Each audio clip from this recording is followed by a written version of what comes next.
It's Monday, August 24th. In the headlines, National Housing Trust waives $585 million in peril insurance premiums for some mortgagors.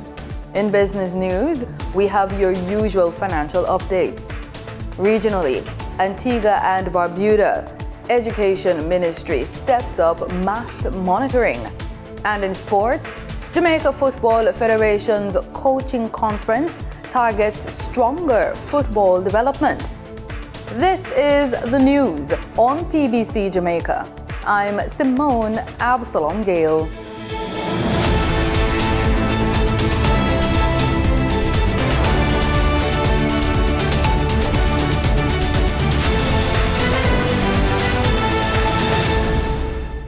Mortgagors in parishes most severely affected by Hurricane Melissa have benefited from a peril insurance waiver.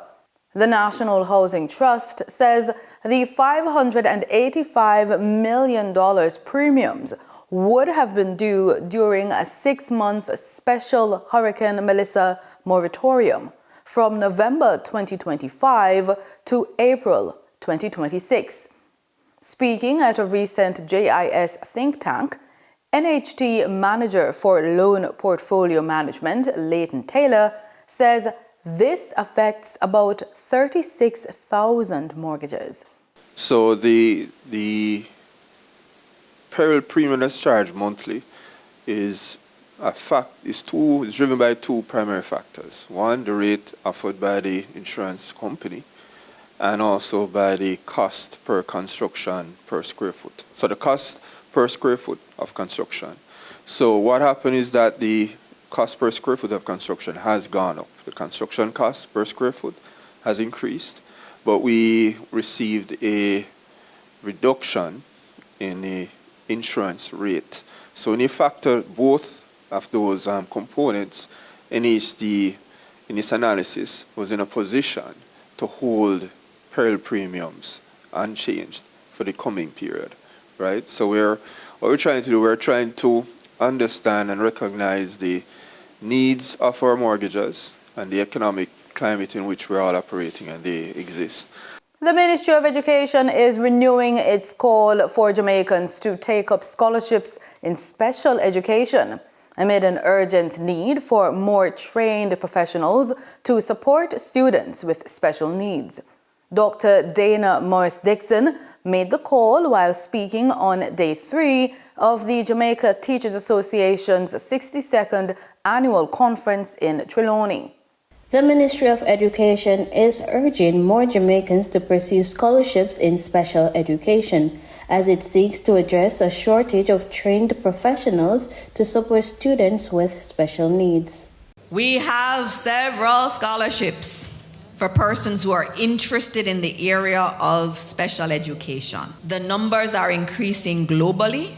We need individuals who are specialized in this area, and the ministry has scholarships. Note also, there are scholarships from the Ministry of Health. So the Ministry of Education has scholarships that have not been fully taken up, and the Ministry of Health has scholarships in speech therapy. We did not get enough take-up on things like speech therapy. Our children need speech therapy. I'm admitting this. There's not enough therapists, there are not enough persons who understand special needs. We need more specialists in this country.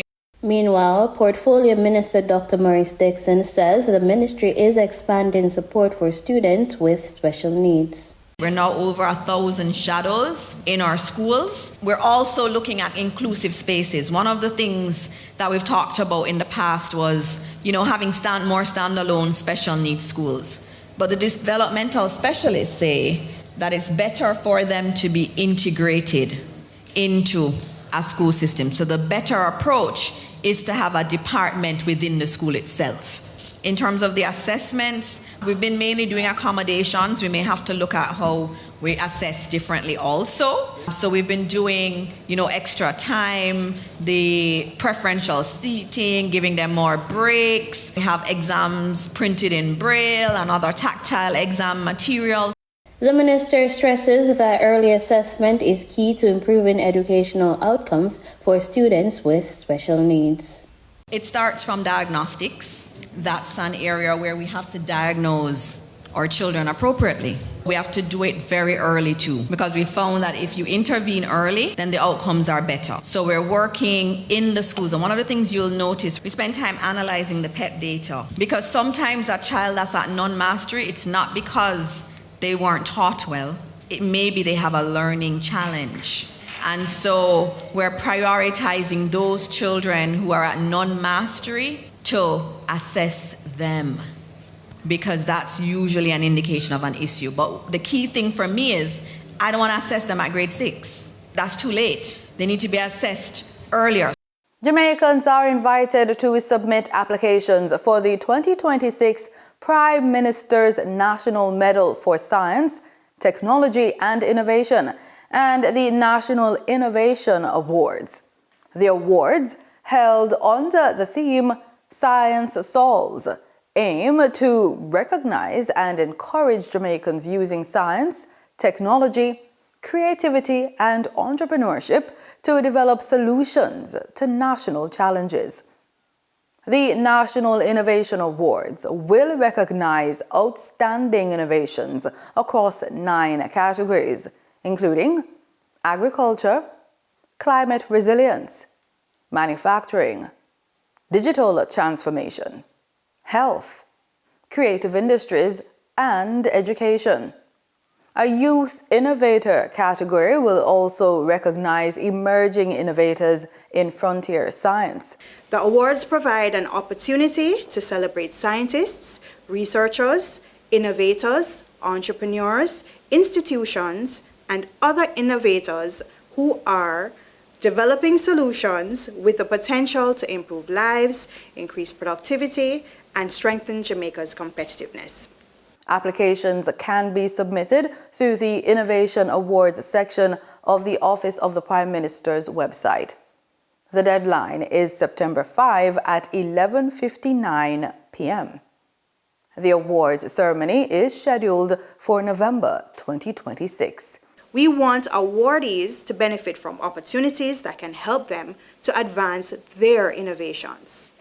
Our partners such as the Scientific Research Council, the National Commission on Science and Technology, the Development Bank of Jamaica have indicated their interest in supporting our category winners through research and development opportunities. The value of the opportunities will be discussed, and this represents the type of meaningful support that can assist winners with further research in their innovation, testing, product development, and commercialization.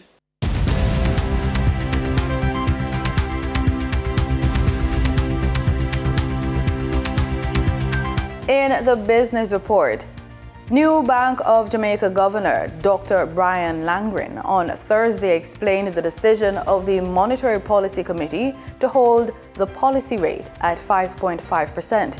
The governor explained, quote, "The committee also agreed to remain proactive in preserving relative stability in the foreign exchange market.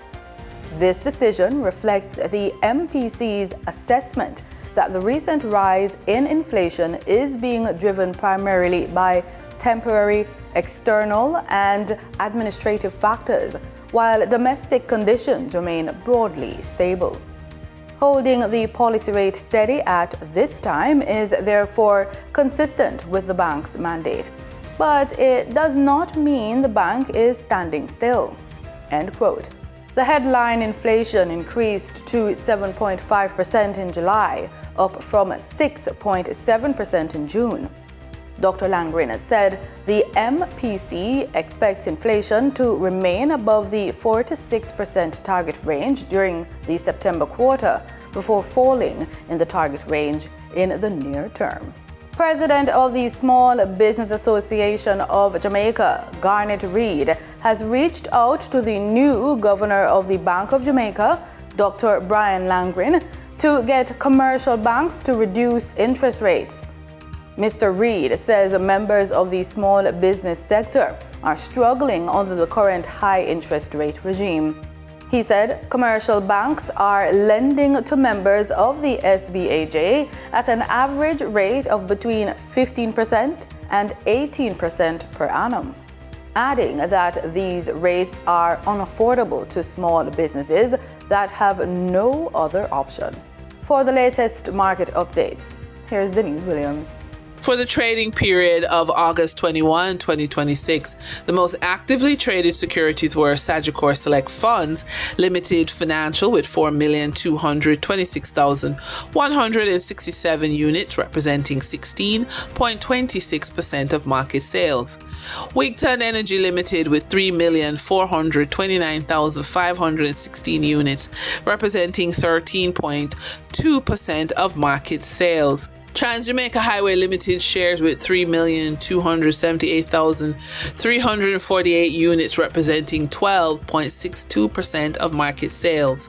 Investor activity remained concentrated in distribution and transportation plays, signaling continued interest in dividend-producing and strategic assets.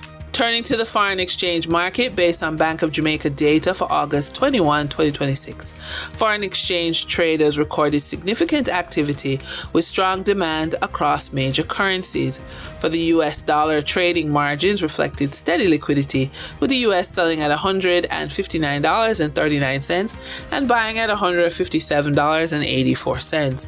The Canadian dollar had moderate gains supported by $1.02 transaction spreads. The Canadian dollar sold for $115.17 and was bought for $114.69.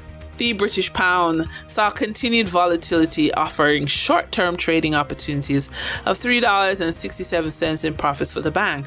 The British pound sold for $215.34 and was bought for $211.67.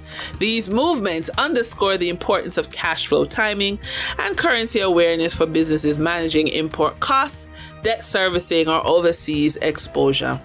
For our credit report tip of the day, can professional development debt help or hurt your credit? Let's say that debt isn't automatically bad. For professionals, borrowing to acquire certification, executive training, or specialized business skill can be an investment in future earning power. Today, many business coaches and training schools offer payment plans ranging from 6 weeks to 36 months, sometimes at 0% interest. There are also traditional interest-bearing education loans. But before signing up, look beyond the interest rate. So what happens to your credit? It depends on how the financing is structured. So ask, does the provider report the account to the credit bureau? Will there be a hard credit inquiry? Are on-time payments reported? Are late payments reported? Is this a loan or simply a payment arrangement? If the account is reported, consistent on-time payments can contribute to a stronger credit profile. Missed or late payments can hurt it. And remember, a 0% payment plan can still affect your finances because it creates a monthly obligation. So the bigger issue is, can the investment pay for itself? A $10,000 professional program isn't necessarily expensive if it helps you generate an additional $30,000 in income. But $10,000 is expensive if you finish the program with the same income, additional monthly payments, and no clear way to monetize the new skill. So before taking professional development debt, ask, what am I buying? How will it increase my earning power? How quickly can I monetize it? Can I make payments if the expected income doesn't materialize? So professional development debt can be a financial lever or a financial burden. The difference is whether the education produces an economic return. And that's today's business report. I'm Denise Williams. Until next time, stay informed, stay intentional, and keep building forward. See you soon.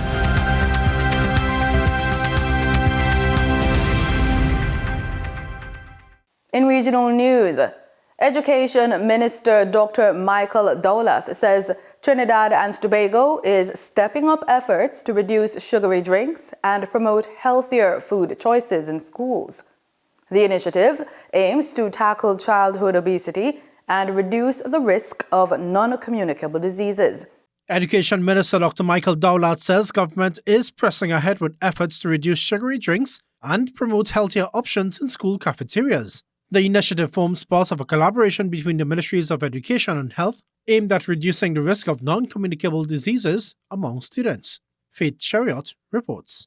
Trinidadians have a very poor culture when it comes to health. We eat too much, we drink too often, and we smoke too much. We exercise too little.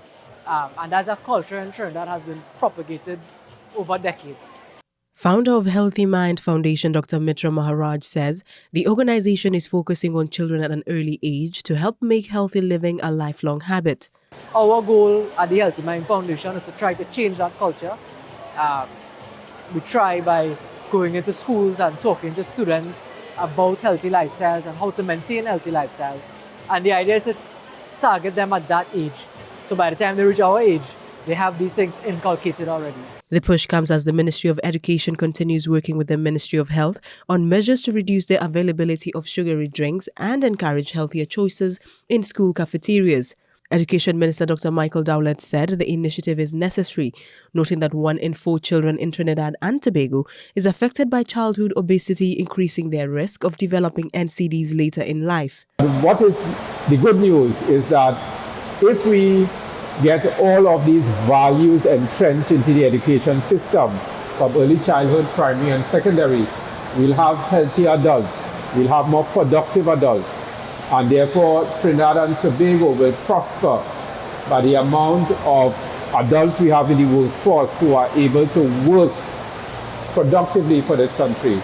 The intervention is being implemented across the education system, with all 834 schools expected to continue promoting healthier food choices while also helping to educate parents. And we think that parent education is really important. And so as we are out here in the public, as we meet members of the community, as we meet families, we want all of those who we come in contact with to understand that they have a critical role in spreading this information about healthier lifestyles, and the fact that as adults, diabetes, hypertension, heart disease, and all these illnesses are a serious burden on the healthcare system. Dr. Dowlett said embedding healthy values from early childhood through secondary school can help create a generation of healthier, more productive adults. Faith Chariot, TTT News. The Ministry of Education will be embarking on a comprehensive look and delivery of mathematics in schools across Antigua and Barbuda. The announcement follows worrying performances in the 2026 CSEC examinations, where only 30.3% of the students who sat mathematics in Antigua and Barbuda passed their examinations. The review of the delivery of mathematics, according to Director of Education Claire Brown, will start from the ground up. The Education Ministry now has 2 education officers responsible for mathematics. One officer deals with early education in primary schools, while the other is responsible for instruction at the upper levels of primary and secondary schools. We're going to be going into the classrooms, monitoring and mentoring, because we need to be sure as to what is happening there, and monitoring what is happening in each mathematics classroom, as well as mentoring the math teachers right on the spot. Teachers, he explains, are hired and then, based on their qualifications, are placed at institutions to teach their subject areas. Even if you have the paper qualifications and you're not delivering and we have to kind of move you out of a situation, then we will. And I'm not knocking teachers, because I know our teachers are trying hard, but we're ensuring that we put our math teachers in the best possible position so that they are able to do the best for their charges. In the 2026 May-June sitting of CSEC Mathematics, of Antigua and Barbuda's 1,391 candidates, only 30.3% of those who sat mathematics passed. The regional pass rate was 42.9%. Antigua and Barbuda's mathematics pass rates have been low for several years. The education director says a part of addressing the problem includes reviewing how much time students are given with the core subject area on a weekly basis. A framework, he says, is in place, breaking down how much time is necessary at each level.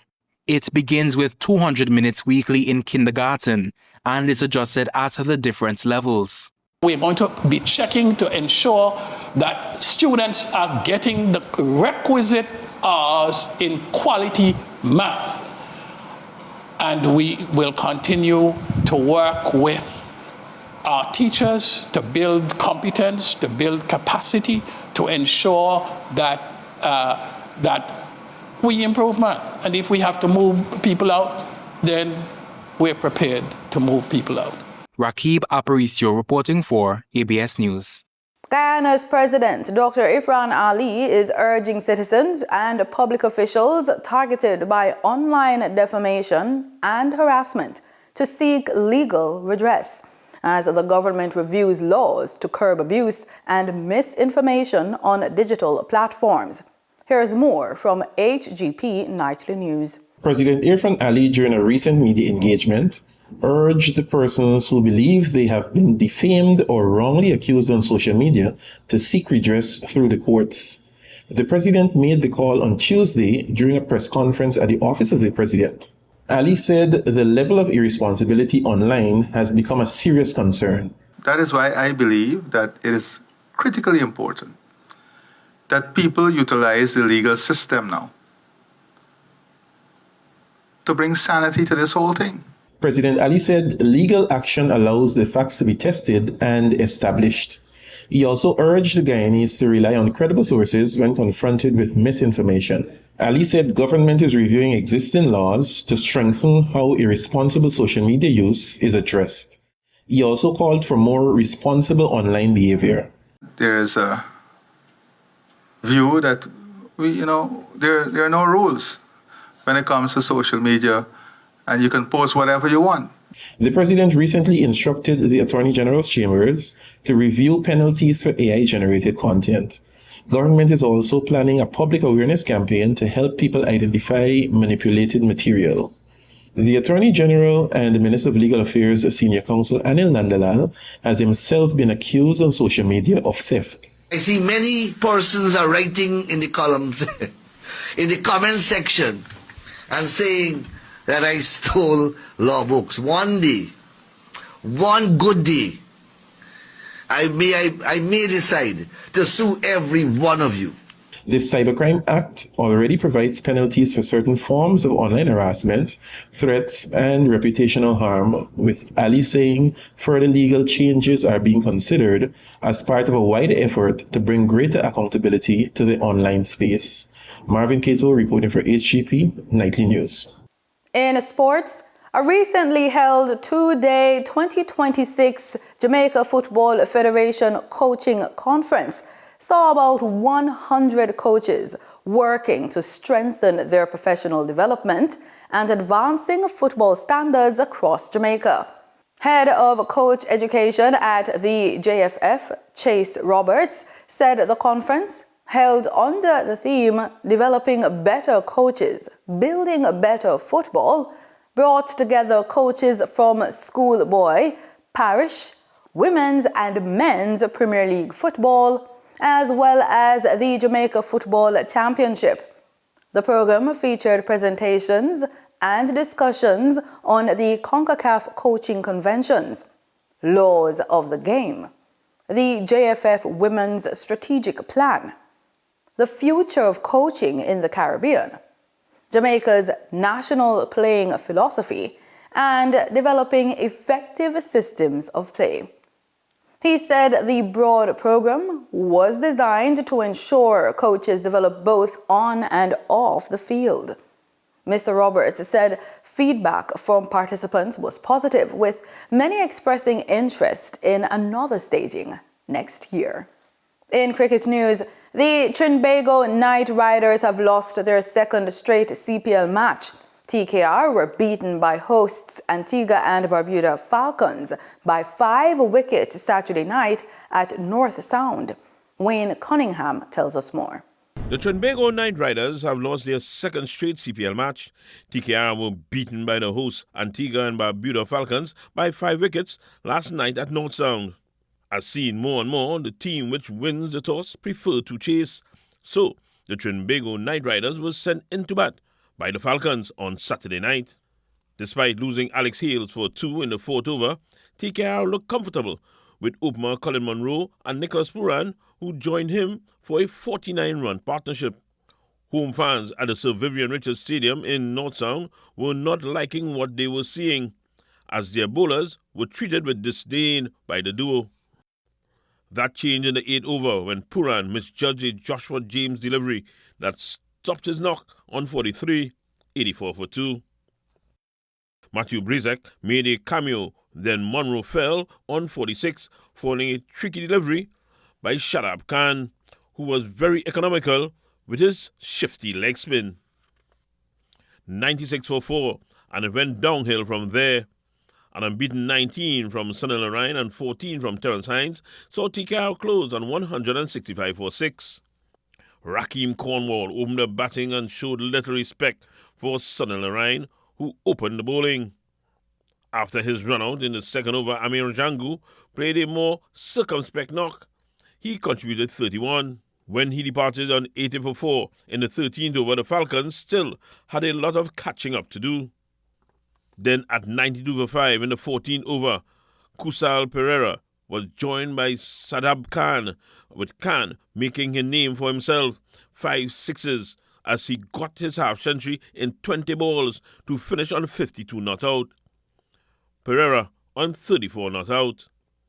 The partnership producing 76 runs, getting their team to 168 for 5 to seal a 5-wicket win over TKR with 9 balls to spare. The Antigua and Barbuda Falcons moved to the top of the CPL standings. Wayne Cunningham, TTT Sport. The Guyana Amazon Warriors remain unbeaten in the Republic Bank Caribbean Premier League after cruising to a 7-wicket victory over the Antigua and Barbuda Falcons.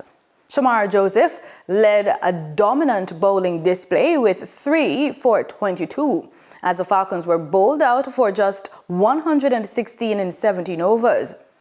Imran Tahir and Kerry Pierre each took 2 wickets.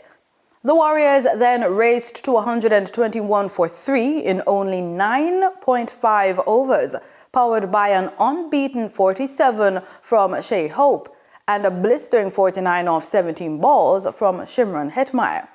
The pair added 99 runs for the 3rd wicket after the Warriors slipped to 16 for 2 early in the chase. The victory gives Guyana 3 wins for 3 matches, while the Falcons were left to reflect on another disappointing outing at home.